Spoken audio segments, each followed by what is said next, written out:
Salut, ici Aurélien. Dans cette vidéo, je vais vous donner un conseil, une astuce de productivité que vous allez pouvoir voler à Stephen King pour réussir sur Internet. Alors, je pense que vous connaissez Stephen King. C'est un auteur américain très prolifique. Il a écrit, je ne sais pas combien, des dizaines de livres dans le domaine de l'épouvante, principalement de la science-fiction, mais surtout de l'épouvante. Donc, des livres qui font peur. Il y a les fameux Ça qui ont été adaptés au cinéma. Il a pas mal de livres en fait qui ont été adapté au cinéma. Je crois que c'est La Ligne Verte, il y a La Ligne Rouge, La Ligne Verte, je crois que c'est La Ligne Verte. Bon voilà, en tout cas Shining, Carrie, voilà, des livres qui ont été adaptés. Moi c'est un auteur que j'apprécie beaucoup, j'ai lu beaucoup de ses livres quand j'étais ado, j'adore son travail. Et en fait, il y a quelques temps, j'ai lu un livre qu'il a écrit justement sur l'écriture. Donc il y a une partie autobiographique où il raconte un petit peu son histoire, son enfance, où il était vraiment très très pauvre. Il a grandi dans les années, après la guerre, dans les années 50, une famille vraiment pauvre, donc il n'avait pas grand chose à se mettre sous la dent. Et en fait, il explique ensuite comment il s'est mis à écrire et comment il est devenu littéralement riche. Alors il en parle, il s'étend pas un petit peu sur les chiffres, mais je veux dire, c'est quelqu'un qui, je pense qu'il pèse des dizaines de millions de dollars, ce qui est, on va dire, tout à fait normal par rapport à ce qu'il a créé et à tout ce qu'il a apporté justement dans la culture.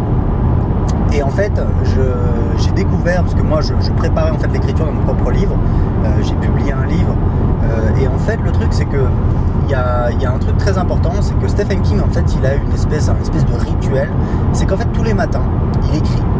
Et il écrit, je crois que lui, moi quand j'ai écrit mon livre, pendant 2 mois, tous les jours j'écrivais 1000 mots ou 2000 mots, je sais plus. Lui je crois qu'il écrivait, je crois que c'est le double, c'est 3000 ou 4000 mots. C'est peut-être 2000 mots, enfin c'est 2000, 3000 ou 4000 mots. Donc ça lui prend, on va dire, quand même 4 heures d'écriture.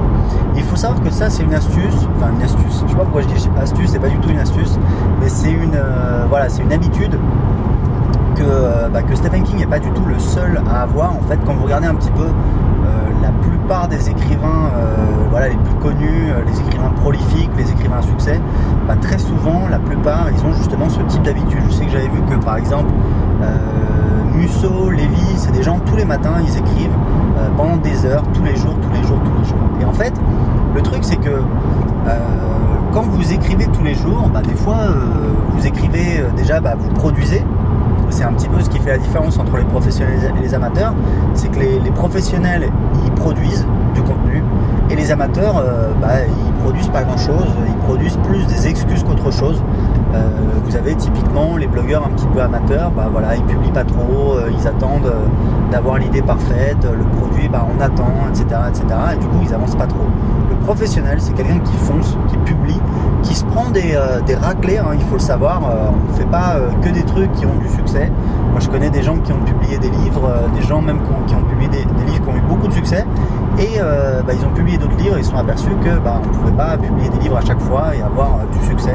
C'était pas si facile que ça. Donc c'est important de comprendre que il y a des techniques de productivité qui vous permettent de faire la différence.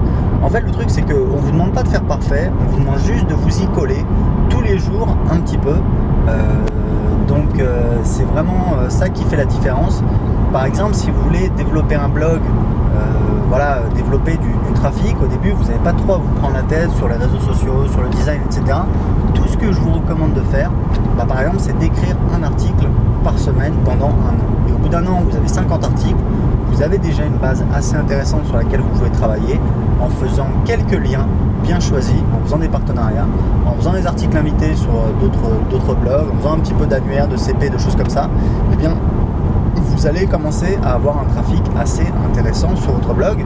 Et encore une fois, il n'y a pas besoin de faire parfait. Moi, je publie des articles de blog, je fais des vidéos, je fais des produits. Si je regarde les vidéos que je faisais il y a ne serait-ce qu'1 an, j'ai pas des sueurs froides, mais presque.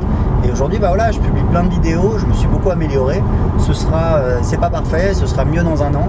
Mais en attendant, ça me permet à des gens de me découvrir, de découvrir mon travail, de suivre un petit peu ce que je fais. Et pour certaines de ces personnes, de s'inscrire chez moi sur ma liste pour suivre mes conseils. Et pour ceux qui veulent aller plus loin, il y a des gens qui achètent mes produits et mes services. Et c'est ça qui me permet de développer mon business. Donc c'est vraiment important de comprendre. C'est un truc que j'ai déjà dit, mais je le répète parce que vraiment c'est un truc fondamental. C'est qu'il faut absolument produire. Et je vous recommande de produire tous les jours. Moi je sais, vous voyez par exemple aujourd'hui, en fait je suis en voyage. Je suis en train de me déplacer en France. J'étais au Portugal il y a 3 jours, je suis passé en Andorre, là je vais passer 1 mois en France. Eh bien, je profite de ce voyage pour faire des vidéos, puisque je sais qu'à la fin de la journée, j'ai fait des vidéos, j'ai gagné ma journée, j'ai travaillé entre guillemets 30 minutes et ça a payé ma journée. Je sais qu'à la fin de la journée, il y a quelque chose qui reste. Voilà, bah écoutez, j'espère que c'est un conseil qui va vous servir pour créer votre business sur Internet. J'ai préparé un cadeau pour vous. J'ai une liste de 32 thématiques rentables que vous pouvez télécharger pour créer un business rentable. C'est gratuit, vous pouvez la télécharger gratuitement en cliquant en dessous de cette vidéo. À très bientôt.